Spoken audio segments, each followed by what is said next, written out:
या नहीं है? तो अगर अपने जीवन को उपयोगी बनाओगे, ठीक है, तुम्हारे जीवन की किसी को जरूरत है, तुम्हारे काम करने की किसी को जरूरत है, तुम्हारी हेल्प करने की किसी को जरूरत है, तुम्हारी मदद करने की किसी को जरूरत है, तो तुम्हें पूछा जाएगा, अन्यथा नहीं पूछा। समझे नहीं समझे? इसलिए अपने जीवन को उपयोगी बनाओ। उपयोगिता से ही सब कुछ होगा। आप किसी के कार्य सिद्धि के रहोगे, आप किसी की मदद के लिए रहोगे, आप किसी को मदद करोगे, कोई आपसे मदद लेगा तो ही लोग आपसे पूछेंगे। सूर्य चमक रहा है ना, है? चमक रहा है ना, जरूरत है उसकी, क्यों है? ऊर्जा देता है ना, ऊर्जा का जो सबसे बड़ा स्रोत है। खड़ा हो जाओ बेटे, खड़ा हो जाओ, हो जाओ, खड़ा होकर सुनो, है ना? आई बेटा बात समझ में? हम सूरज को क्यों बहुत अच्छा मानते हैं? हमारे जीवन को जीने का एक बहुत बड़ा स्रोत सूर्य है? हम क्यों वायु प्रदूषण को रोकने के लिए काम करते हैं? क्यों? क्योंकि हमें शुद्ध वायु की जरूरत है, जीवन का आधार है ना, है? इसीलिए तो हम सोचते हैं कि सरकार क्यों कहती है या लोग क्यों कहते हैं कि वायु प्रदूषण मत करो, जल प्रदूषण नहीं होना चाहिए। क्यों नहीं होना चाहिए? क्योंकि शुद्ध जल जो है वो शरीर की आवश्यकता है।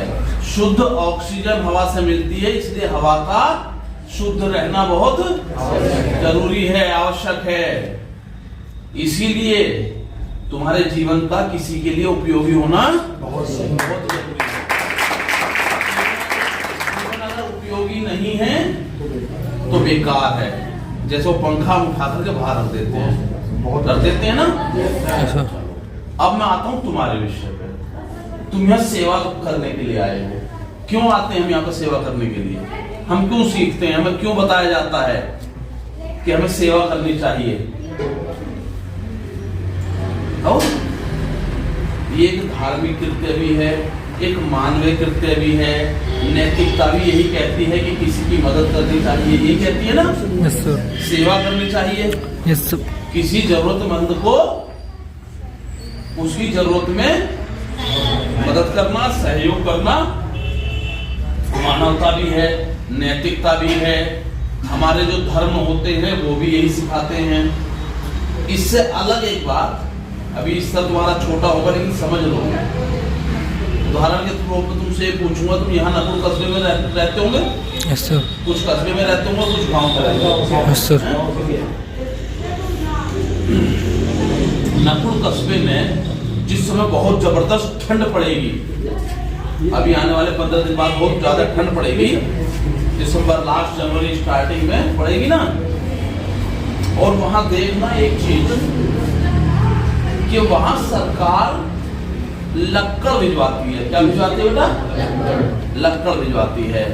अभी जो है जिला स्तर पे एक कार्यक्रम चल रहा है कि सरकार जो हमारा जिला प्रशासन है, डीएम साहब है, डीएम जो भी लोग हैं, वो जो गरीब लोग हैं उन्हें कंबल वितरित करेंगे फ्री।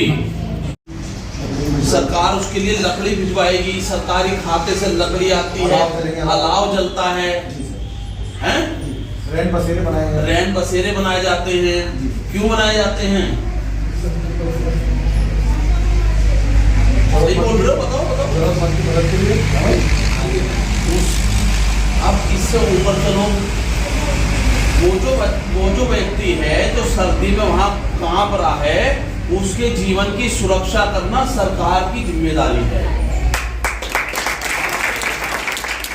जो बच्चे नैतिक नागरिक शास्त्र पढ़ते होंगे या पढ़ोगे, उसमें एक शब्द आता है लोक कल्याणात्मक सरकार, public welfare government, social welfare. हमारी जो सरकार है वो लोक कल्याण है। लोक जानते हो ना? लोक क्या होता है? जो आम जनता होती है उसको लोक कहते हैं। उसका कल्याण करने की जो जिम्मेदारी है वो सरकार की जिम्मेदारी होती है। ठीक है। प्रदेश में बैठे हुए माननीय सीएम साहब जिस लोकतांत्रिक व्यवस्था के शीर्ष पे बैठे हैं, उस लोकतंत्रात्मक सरकार की जिम्मेदारी है कि उसके राज्य में रहने वाले प्रत्येक व्यक्ति को उसकी मूलभूत आवश्यकताएं जो जीवन जीने के लिए बहुत जरूरी हैं वो मिलें। तुमने देखा होगा गांवों में, कस्बों में, शहरों में सस्ते गल्ले की दुकान होती है ना, राशन की दुकान जिन्हें बोलते हैं। वो क्यों होती हैं? जो लोग अपने भरण पोषण के लिए अन्न की व्यवस्था ना कर सके, उन्हें सस्ता अन्न देना, गेहूं सस्ते दामों पर देना। वही गेहूं आप बाजार में जाओ तो 35 रुपए किलो मिलेगा, वो 8 रुपए किलो मिलेगा, 12 रुपए किलो मिलेगा। अब तुम समझ रहे होंगे कि इसका हमसे क्या मतलब है।